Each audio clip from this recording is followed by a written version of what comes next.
Ici, la question qui a été posée par l'honorable James Mulengwa, c'est une question de clarification. L'honorable député, certainement par les électeurs qui vivent dans cette partie de la République démocratique du Congo et d'autres qui sont au courant des réalités de cette partie de notre pays, veulent savoir, 1. Est-ce que Minembwe est un territoire? Oui ou non?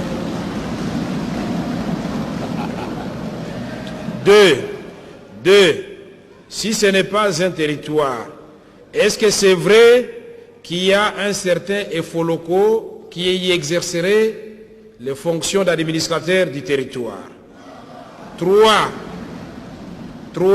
Si cela se vérifie, et que si Minembwe n'est pas un territoire, qu'est-ce que le ministère de l'Intérieur va prendre comme mesure maintenant? Pour l'avenir, monsieur le ministre d'État, nous sommes d'accord avec vous. Nous sommes d'accord avec vous de construire et de consolider la paix. Votre proposition pour l'avenir est acceptée. Ça, nous le ferons. Mais en attendant, les députés veulent savoir qu'est-ce qui se passe à Minembwe. Et si ce n'est pas conforme à la loi portant organisation des entités politico-administratives, il faut corriger. C'est tout ce que nous demandons à ce stade-ci. Et il n'y aura pas de débat, monsieur le ministre, rassurez-vous. Donc vous avez la parole. Merci. Je me suis acquitté de cet agréable devoir prévenir. Mais alors, puisque vous voulez qu'on y aille, je suis disposé, je vous fournis. Je commencerai donc par vous donner les critères qui permettent à ce qu'on puisse déclarer que cette entité est acceptable. Les critères, je commence. Un instant, des honorables députés. Et je demande aux députés de ne pas donner l'impression qu'ici, nous appelons le ministre pour les déranger. Non, nous appelons le ministre pour éclairer notre lanterne. Alors laissez-les parler. L'ami va conclure. D'autant plus qu'il y a encore le ministre de la Défense. Aux honorables députés, il ne faut pas que je réponde d'une manière simpliste par oui ou non. Je vais commencer tout d'abord par vous situer Minembwe. Cette réalité, je vais faire une projection. Si vous acceptez, oui. C'est nécessaire que vous puissiez visualiser la carte. Allez-y. Monsieur le ministre, vous êtes autorisé à le faire. Ok, donc, suivons d'abord. Honorable député, suivez. Vous entendez souvent parler de Minembwe. Voilà. Mais c'est une occasion pour que géographiquement, vous sachiez Minembwe. Okay, la province de Sud Kivu a 8 territoires. Projetez, monsieur. Voilà. On a besoin de ça, monsieur. Asseyez-vous là-bas. La situation des Minembwe, qui a empiété sur 3 territoires. C'est là le problème. Mais alors, après la guerre, il fallait voir si la création a rempli les conditions. Les critères sont lesquels? 1. Première chose, enquête. Enquête sur la délimitation. Les lignes de crête, les cours d'eau et tout ça qui délimite très bien ces territoires. Deuxième chose, après avoir bien délimité les territoires, présenter les subdivisions administratives qui se trouvent là où on a délimité. Il y a combien de secteurs? Il y a combien de chefferies? Il y a combien de groupements? Il y a combien de villages? Avec précision. Troisième chose, quel est le volume de la population à l'intérieur? On regarde le volume de la population à l'intérieur. Quatrième chose, est-ce que ces territoires disposent-ils suffisamment de richesses pour survivre? On regarde le niveau économique. Et ensuite, pour éviter des contestations antérieures, on demande aux populations qui existent à l'intérieur par rapport aux populations qui existent à l'extérieur de cette délimitation, s'il n'y aura pas de contestation. Est-ce que Minembwe remplit ces critères-là? Vous avez vous-même donné la réponse. Parce que vous êtes des élus. Il y a des élus qui sont mieux placés, qui viennent de là. C'est pour ça qu'il faut...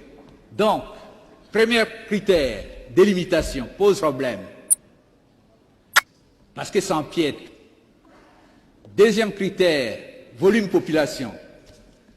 Pose problème dans la mesure où les chiffres ne concordent pas. Certains disent autant et d'autres disent autant.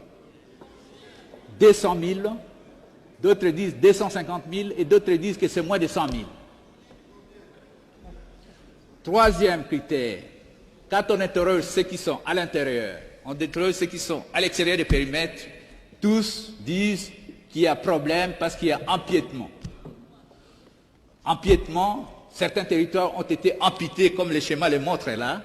Les 3 territoires ont été amputés d'une partie de leur terre. Conclusion de l'affaire, il faut que les équipes descendent encore sur le terrain pour bien délimiter et se mettre au diapason avec ces populations-là, sans quoi ça sera ingouvernable. Alors les problèmes, c'est lesquels? Pendant la période de rébellion, une administration a été mise en place. C'est pour répondre à deuxième critère. Donc premier, est-ce que c'est un territoire reconnu? Non, ce n'est pas reconnu dans la mesure où ces critères n'ont pas été remplis. Deuxième question, est-ce qu'il y a quelqu'un qui est là en train de régenter? Effectivement, pendant la rébellion, ça a fonctionné comme territoire. Après la rébellion, il fallait que ça cesse de fonctionner. Malheureusement, il y a une certaine anarchie qui fait que la personne que vous avez citée continue à y travailler comme administrateur. Qu'est-ce qu'il faut faire? Et combiné avec l'insécurité. Qu'est-ce qu'il faut faire maintenant? C'est la troisième question. Il faut appliquer la loi. Personne ne doit être au-dessus de la loi. Voilà. Il faut appliquer la loi. Mais pour cela, compte tenu du sens de responsabilité qui est vôtre, compte tenu aussi du fait que nous devons tenir compte des réalités de notre pays, il faudra que nous puissions être partenaires pour trouver cette solution. Cette partenariat va consister à quoi? C'est pour ça que je vous dis, ensemble, on va réunir tous les éléments, nous descendons sur le terrain, nous revenons avec des éléments, que la classe politique qui est ici, concertez-vous, parce que c'est de part et d'autre que les coups de téléphone vont sur le terrain là-bas, pour envenimer la situation. Mettez-vous d'accord, nous irons avec vous, nous allons vous servir, pour que nous puissions rapidement mettre un terme à cette situation qui risque de déstabiliser encore cette partie de notre pays. Voilà donc la réponse aux 3 questions. C'est un territoire qui travaille hors normes, d'une manière non reconnue par la loi. Quelqu'un y travaille anarchiquement. Troisième, ce qu'il faut faire, c'est rétablir l'ordre. Et pour cela, il faut que nous soyons responsables. On ne doit pas décréter ça comme ça. Il faudra que nous puissions nous concerter, que la classe politique se concerte et que nous puissions ensemble trouver une solution. Merci. Voilà donc. Merci, monsieur le ministre. Je crois que le ministre a répondu, ministre de la Défense, et j'avais pressenti cela. Une réponse à toutes les questions qui avaient été posées. Et je dois dire, et je dois reconnaître ici que c'est de notre faute, parce que nous n'avons pas dit au ministre de la Défense, voilà, son document est là. Bon, vous qui n'aimez pas les projections, je crois qu'il va aussi nous faire des projections à un moment donné. Je vois il y a des... Voilà, donc le ministre a déjà répondu à toutes les questions. Je crois que ce qu'il demande, puisque et la question de Fizi, et la question de Walungu, et la question de Nord Kivu et de l'Ituri sont toutes les questions sécuritaires qui concernent l'intégration de l'armée. Il a répondu à toutes ces questions. Avec votre indulgence, il pourra intervenir après avoir auditionné toutes les questions et ça nous permet aussi... Mesdames et messieurs les députés, je crois qu'on veut appliquer ici une politique de 2 poids, 2 mesures. Nous avons suivi récemment qu'il y avait un général de notre pays qui vendait des armes ou qui donnait des armes à l'ennemi pour tuer nos filles et nos fils.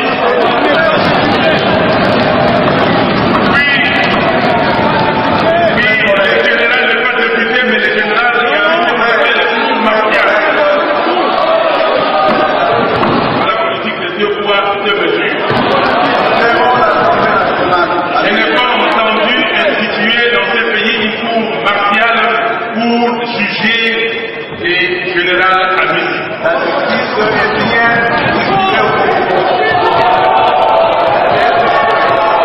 Monsieur le Président, je continue.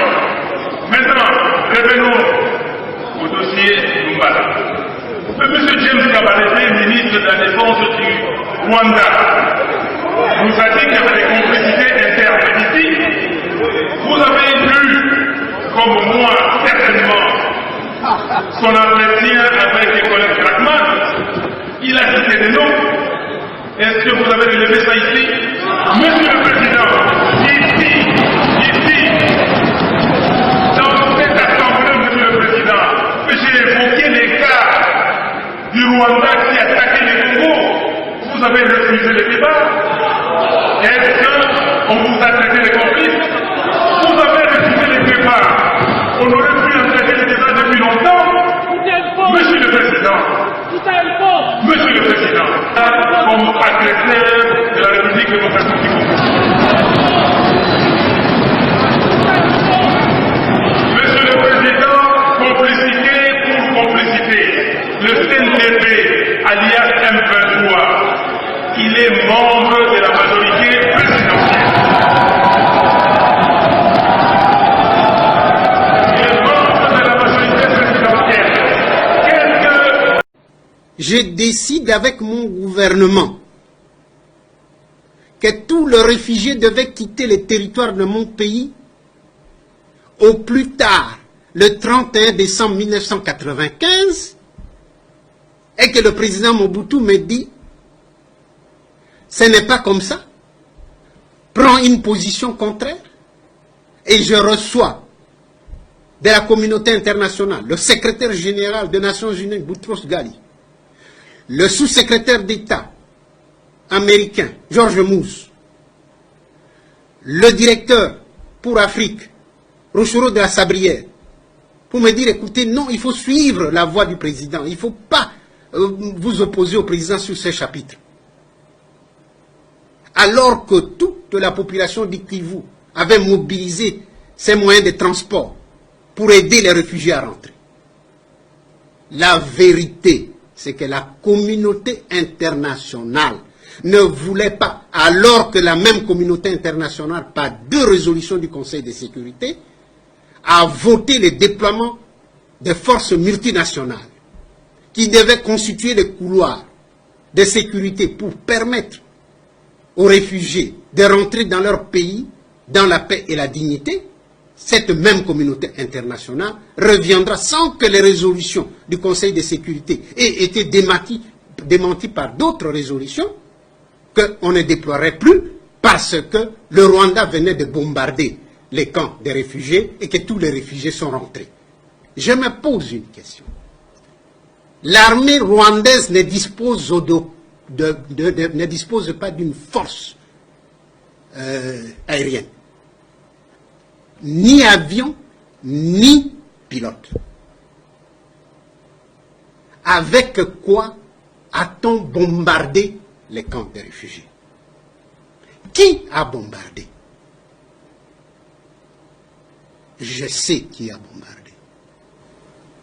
Le moment n'est pas venu. Si les réfugiés étaient rentrés dans la